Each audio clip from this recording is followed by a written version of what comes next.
November is Financial Literacy Month, a time dedicated to helping Canadians better understand how to manage their money, build savings, and make informed financial decisions. From budgeting and credit to planning for the future, financial literacy plays a key role in our everyday lives.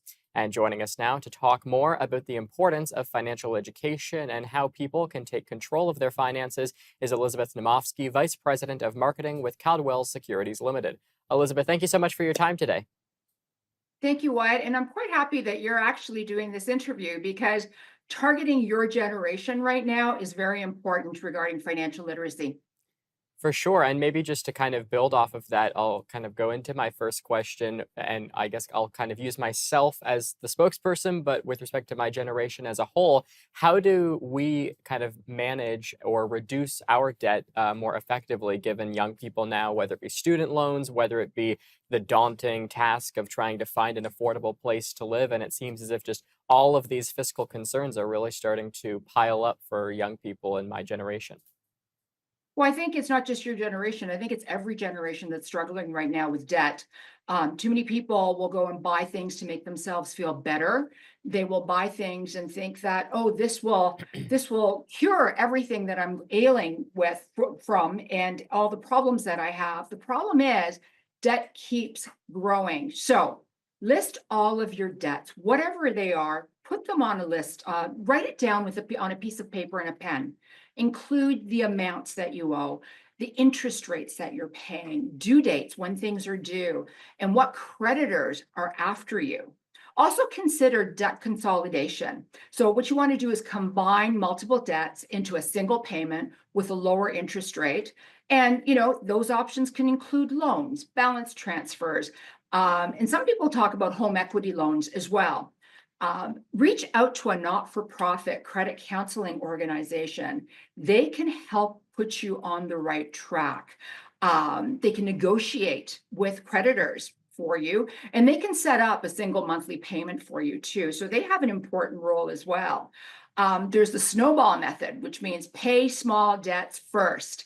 And then, that will motivate you to do the avalanche method, which is paying the high interest rate debts next and maximize your savings as well. And if you're really, really, really down and out with your debt, go and seek credit counseling because they can help you and put you on the right track as well.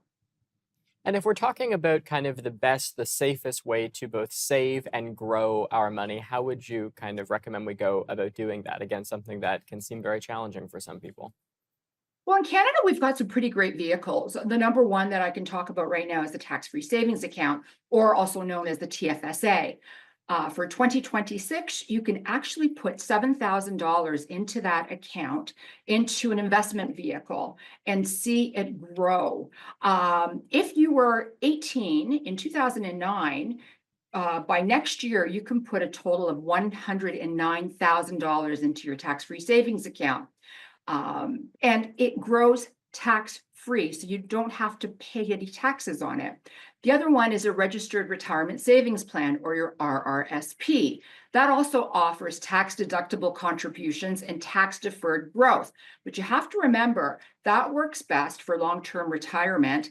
And basically, when you're no longer working, you start taking the money out of there, and it's kind of like your salary as well. For young people like you, you've got the first home savings account where you can put money in for home savings. There's a registered education savings plan, an RESP. As soon as a child is born, go and get a social insurance number for them and open up an RESP. I mean, there are a lot of really good vehicles for Canadians.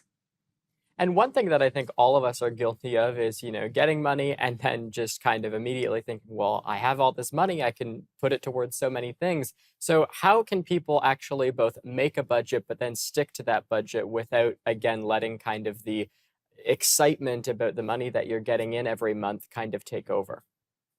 I think one of the problems right now is everybody is app exhausted and everybody wants instantaneous results. The problem is when it comes to investing and budgeting, you need patience and you need to take your time. Build a budget by tracking all income and expenses. So, have your income coming in on one side, expenses on the other side. Categorize what you need versus what you want, because that's a big one too. A lot of people go out and buy so many things right now, they don't need it. They Mhm. just want it. And you have to categorize that as well. You can use digital apps and spreadsheets or banking tools or anything else that will help you, but it takes time. Review and update your budget monthly. Don't just put it together and walk away from it. It's a living, breathing document. Make sure that you use it properly. And one of the things, just lastly here, that we frequently hear about is one of the kind of better ways to spend your money is investing and putting it into something that actually can turn into an asset and that you can kind of end up getting more out of, as opposed to, as you kind of point out, things that will just depreciate in value over time. So maybe just walk us through quickly kind of the basics of investing, whether that be some of the risks that are associated, some of the returns that people can get out of it, or even protecting against fraud. Okay, so number one, understand that high return investments carry higher risk. You need to understand your risk and reward. Safer options offer stability and lower yields. Also, diversification. You don't want to invest in just one stock or one ETF. You want to diversify your portfolio so that if one portion of it is up, the other one goes down, but you seem to be okay and you're not losing that much money. You have to protect yourself against fraud by avoiding unregistered advisors. Do not go and respond to a WhatsApp number. Do not try to invest if somebody asks you to invest with a credit card or crypto. And if anybody guarantees really, really high returns, those are red flags. Stay away from that. Go to a registered firm, someone who's registered with CIRO, the Canadian Investment Regulatory Right. Organization of Canada. They've got a list of registered firms and investment advisors, and they will be Yeah. able to help you out. All right, we will leave it there. Elizabeth Naumovski, thanks for your time. Thank you so much. We'll be right back.